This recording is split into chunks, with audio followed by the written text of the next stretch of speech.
Welcome back. Many thanks indeed for finding time to stay here with us on Citizen TV. You're watching Citizen Extra. We're now into the third hour. In the next hour or so, I'll be handing over to the Kiswahili desk to carry on with the show. But for now, I had prematurely introduced Josiah Mugo, who's making his debut on Citizen Extra. He's our correspondent in Meru County, and he'll be giving us updates from there on a daily basis.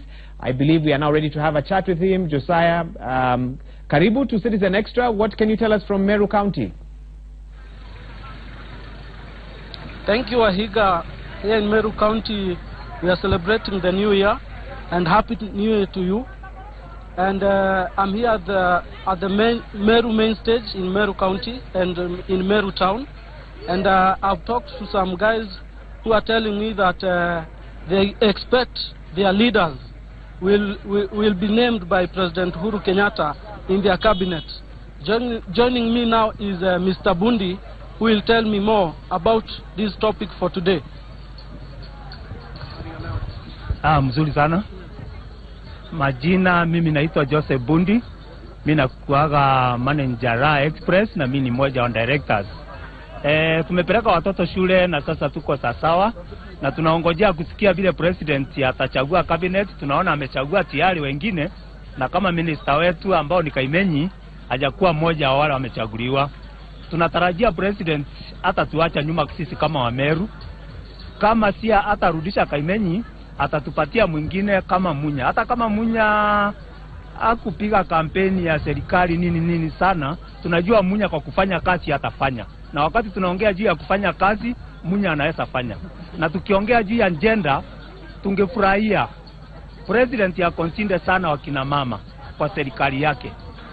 Kama Meru tukipewa mama tutafurahi, kwa sababu tutakuwa mfano kwamba tunaweza produce a lady who can deliver. Kama Kenya nzima tukiangalia, kama huyu mama anaitwa Amina Mohamed, kwa upande wa foreign affairs tunaona alifanya kazi nzuri. Tunaomba president wakati ana consider wale ministers wamebaki, afikirie huyo mama.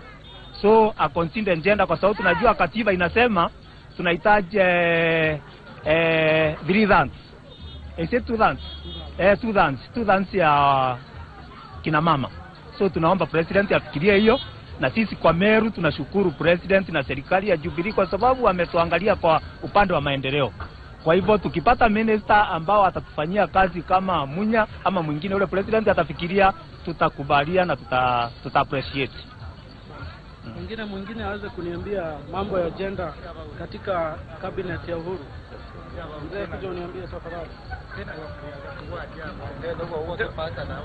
As you heard, Wahiga, those are the sentiments of Meru people, and we'll get you more of these in the...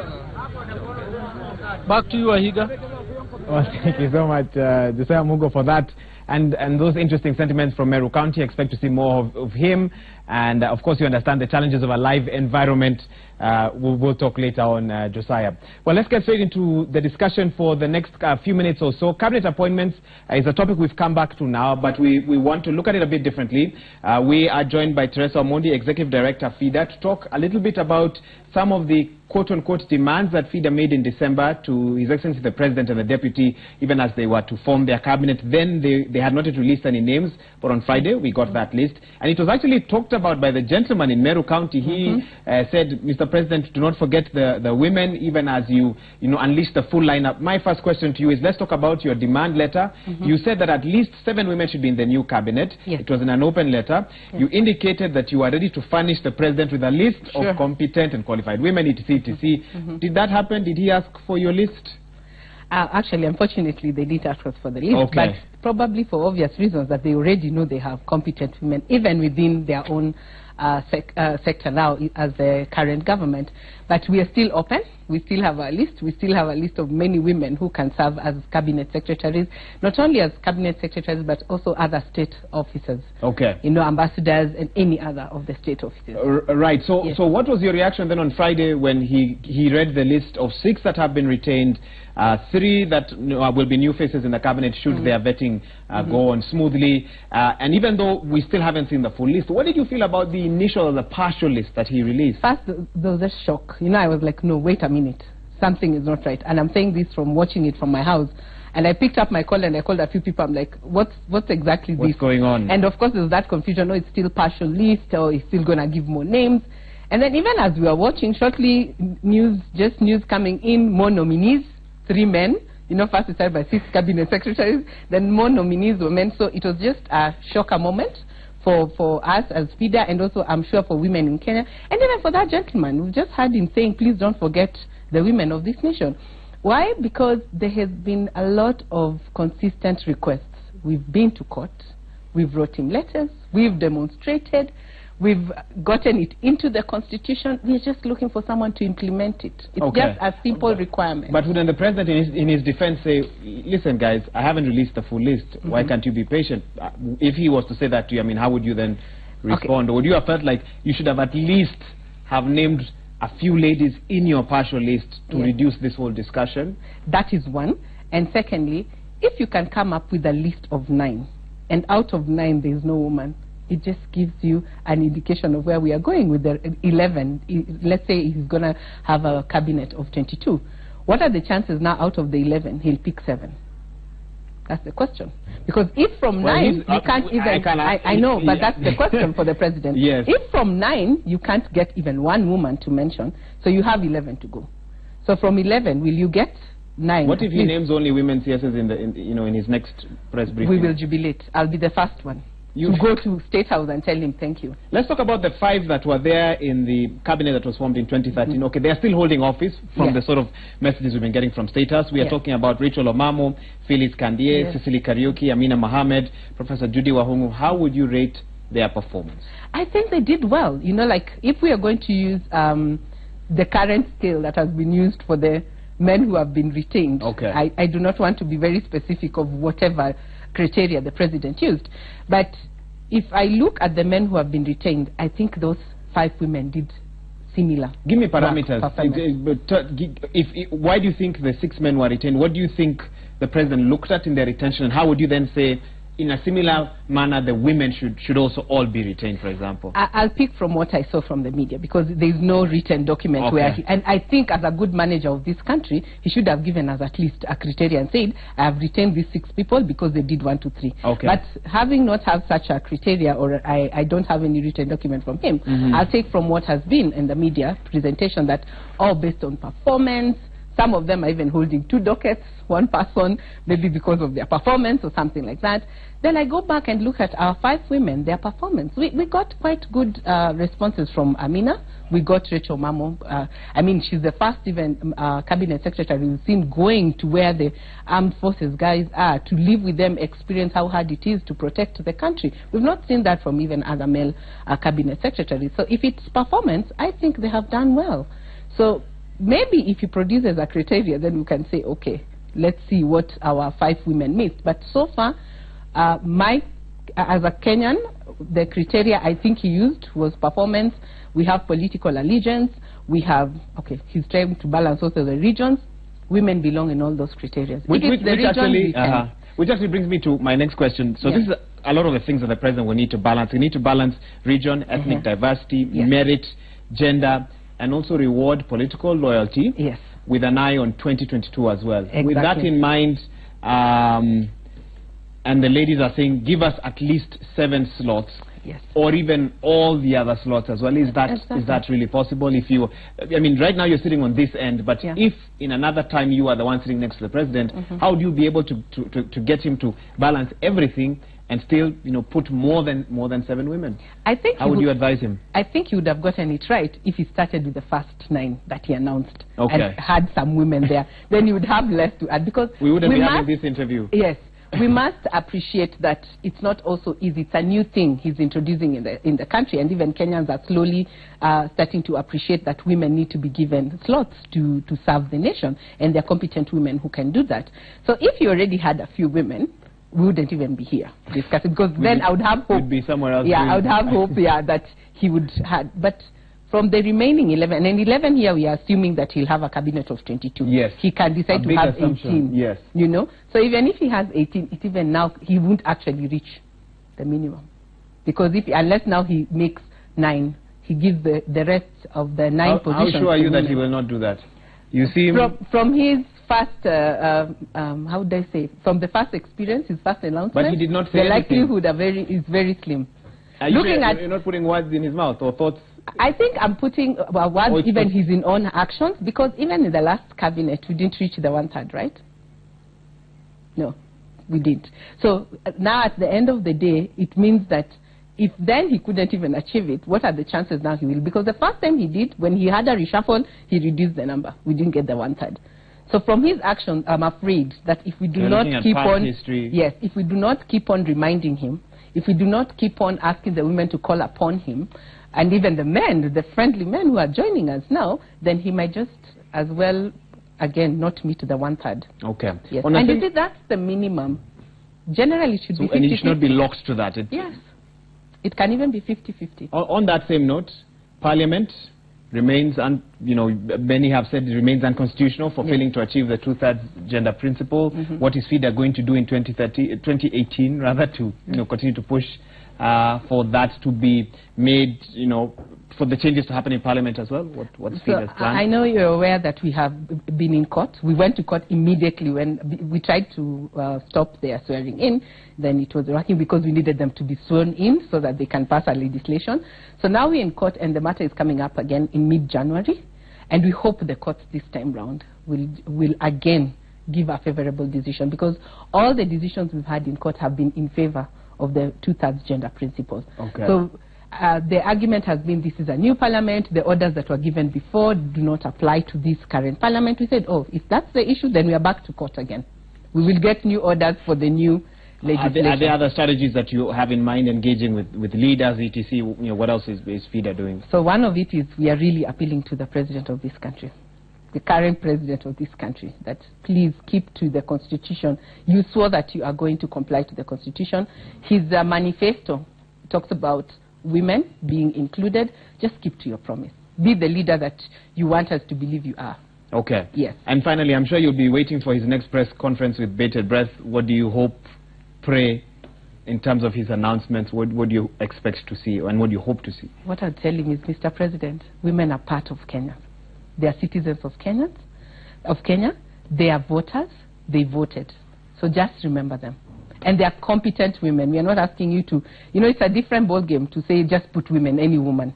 They are competent women. And I still promise him we have a list if he doesn't. And on that, you still have the list? Yes, I do. Ready to be sent out? Ready to send out. At his request? Very high qualifications. How many names do you have on that list? We have over 40 women. Over 40 women? Yes. Okay. Thank you so much for finding time to be here with us. Thank you very much for the opportunity. I believe, they are watching, so let's wait and see. And we might call you next time to see whether things went as you hoped. And if they did not, we'll take time to look at why that did not happen. Teresa Omondi, Executive Director, FIDA, finding time to be here with us and talk a little bit about the President's Cabinet, a big discussion over the next couple of days, and what she and FIDA, and of course the women of this country, would like to see when that final list is unveiled. Let's take a look now at other stories that are making headlines across the world in our Inters section of the show. We begin this segment in China, where a bus plunged into a river after it lost control in a head-on collision with an incoming SUV in Changzhou City. That's in East China's Jiangsu province, and this happened last week. Amazing footage. 4 passengers were on board that bus. They were lightly injured in this incident. If you look at the bus now, just moving along, I think that picture has already happened. Maybe we can get it a bit later on. The bus number 11, which was en route on its daily commute when the accident happened, was severely damaged, with its windscreen breaking in pieces. The SUV turned on its side by the roadside with one of its wheels falling off. Scrapped car parts were scattered on the ground.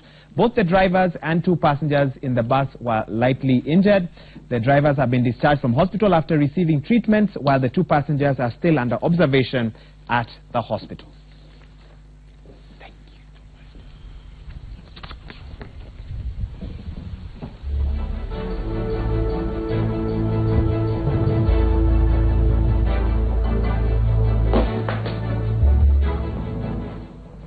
Well, let's take a look at what's happening on the international sports front. We start with the NBA. LeBron James was once again the driving force behind the Cleveland Cavaliers as they survived a late fight back from the Orlando Magic.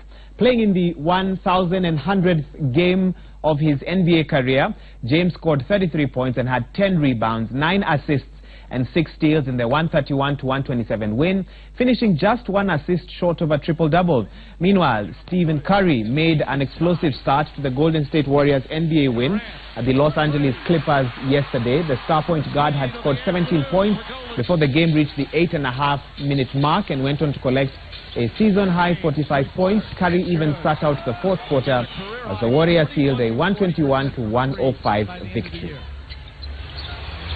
Draymond Green answers again. He's done that twice. Another play. James inside the Thompson, blocked by Green. If you're a motorsport lover, this is your story. Frenchman Cyril Desprez put Peugeot into the lead of the 2018 Dakar Rally yesterday as the French manufacturer bounced back from a difficult opening day in the dunes around Pisco in southern Peru. A 5-times winner on 2 wheels, Desprez took over at the top of the car classification from earlier starter Qatar's Nasser Al Attiyah, who had won Saturday's short first-time stage from Lima. Desprez ended the day with a 27-second lead over his compatriot, teammate and defending champion Stefan Peter Hansel, who is chasing his 14th Dakar title. Peugeot finished 1, 2, 3 in the stage, with 9-times world champion Sebastian Loeb third after losing his brakes on Saturday. South African Geniel De Viers was in third place overall for Toyota, however 5 minutes 44 seconds behind Desprez. Now today's 296-kilometer third stage will take them from south in Pisco to the coastal town of San Juan de Marcona.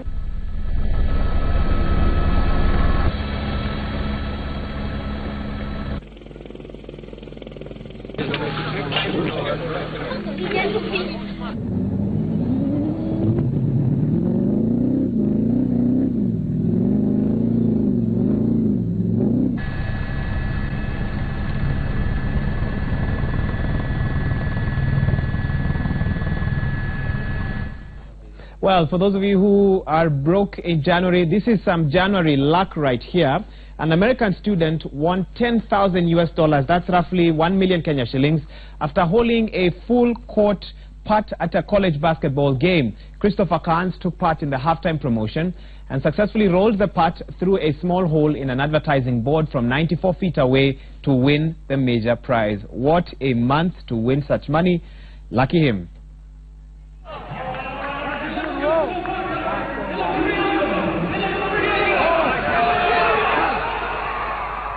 Well, from international updates, let's come back to the local front. We cross over to Senate, where Bungoma Senator Moses Wetangula is speaking matters of Uhuru's cabinet. Let's listen into what he has to say.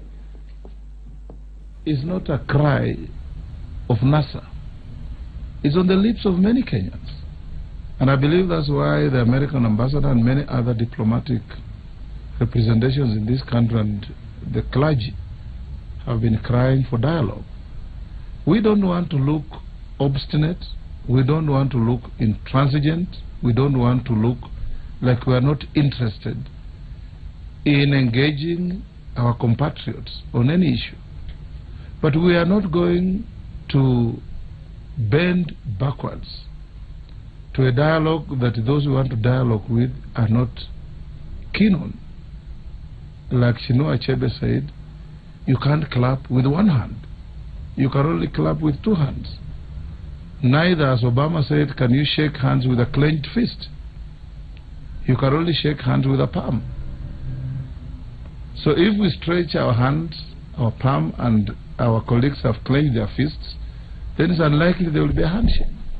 And when there is no such reciprocal behavior, so to speak, then we as NASA have clearly outlined what our other courses of action are. And you've heard them there in the media, everywhere. At what point do you decide that this feast is not open? Because we have already said, and we repeated yesterday, that our cut-off date is 30th January, when an event of momentous importance is supposed to take place in Kenya. That event is predicated on the build-up from the 8th August elections and the events that have followed up to date.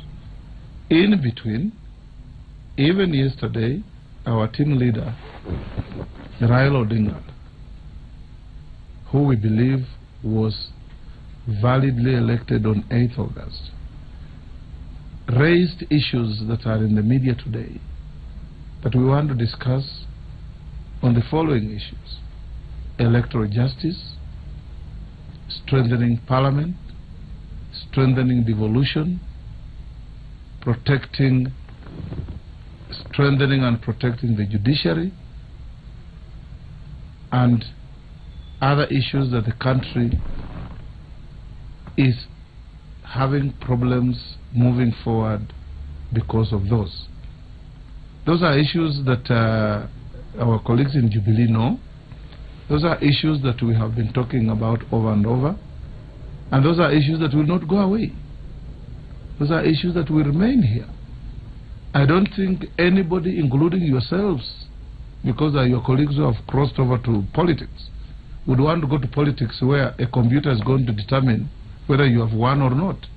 You want to go to politics and go to elections where the voters will determine whether you have won or not. And that's very fundamental, because people vote for people they want to lead them. And when they end up with fake characters being imposed on them by computers, then it becomes very difficult for the country, for everybody. And that's why you go to Coast, people are very angry. You go to Western Kenya, people are very angry. You go to Nyanza, people look angry. You go to Northern Kenya, people are very angry. And if I was the president, I would be concerned that any pocket of the country that is angry is a source for discomfort to me as a president. So I must bring everybody on board. How do you bring everybody on board? By talking to everybody. The issue of swearing in and national dialogue, maybe again, is it part of the discussion you had with the American ambassador? Well, it's a holistic discussion that we've been having with the American ambassador, and his concern with his colleagues has always been he wants Kenyans to hold a conversation and see how to move their country forward. Yes, he raised it, and I told him that is all dependent on whether we sit down and talk or we don't. In the event your colleagues from the Jubilee side agree to engaging in dialogue, will the swearing-in plans be stopped?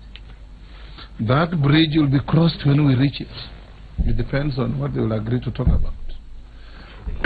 Remember that President Uhuru has said he's ready to talk with us about the economy. And we have said the economic agenda of the country is the agenda of the government of the day.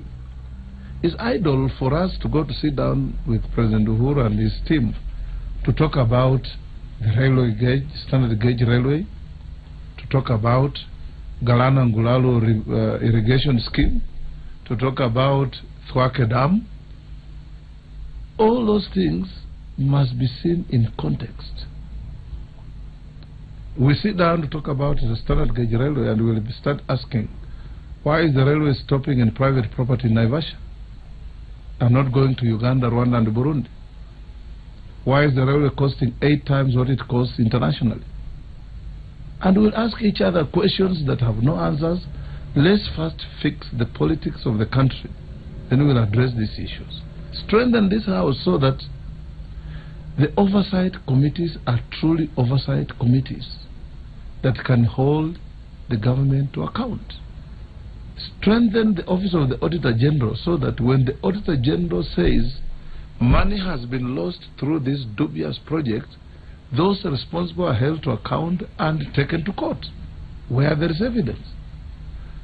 Strengthen the structure of the police and reform so that when a policeman sees you holding a placard, he doesn't start itching to pull the trigger. And you have seen this happen. People are walking freely, peacefully, to show displeasure of a certain idea that is happening in the country. The police come with dirty, filthy, poisonous water. They come with tear gas. They come with live bullets. You remember when we welcomed Raila when he came back from the US? 18 people died on that day. But previously, this country welcomed Mzee Kenneth Matiba when he came from London. There were no issues. Kenyans went to welcome Uhuru and Ruto when they came from The Hague. There were no issues. So why would the police selectively react to situations of that nature? Those are the big questions. We thought that the new constitution changed the police in this country from a force to a service. But it does appear that we still have a force. Those are some of the things that we need to address. But the starting point is electoral justice. Have a country where when you cast your vote, it counts for you and for the candidate you have cast for. Not casting a vote, then it's manipulated through the computer, and whoever has won becomes the loser and the loser becomes the winner. That breeds serious difficulties for a country. So tumemaliza, you can share the rest with your colleagues. Well, Bungoma Senator Moses Wetangula speaking to members of the press, letting him know what sort of dialogue NASA is looking for in this new year. Let's now cross over to Nyeri County, where a different senator from Australia is actually meeting her governor there. I am talking about Lucy Gishohi, who is the only African elected senator in Australia. She's visiting Nyeri County. She hails from Madeira constituency, which is in that county as well.